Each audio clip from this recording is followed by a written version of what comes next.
আসসালামু আলাইকুম। আজকে আমি মজাদার সুস্বাদু একটা রান্না নিয়ে এসেছি। রান্নাটা হলো দুধ দিয়ে তেলের পিঠা। দুধ দিয়ে তেলের পিঠা রান্নাটা খেতে খুবই মজা।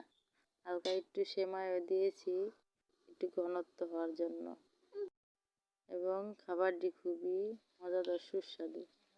এই খাবারটি কার কার খেতে খুবই ভালো লাগে কমেন্টে জানাবেন। লাইক, কমেন্ট, শেয়ার করবেন। সবাই সবাইকে সাপোর্ট করবেন, পাশে থাকবেন।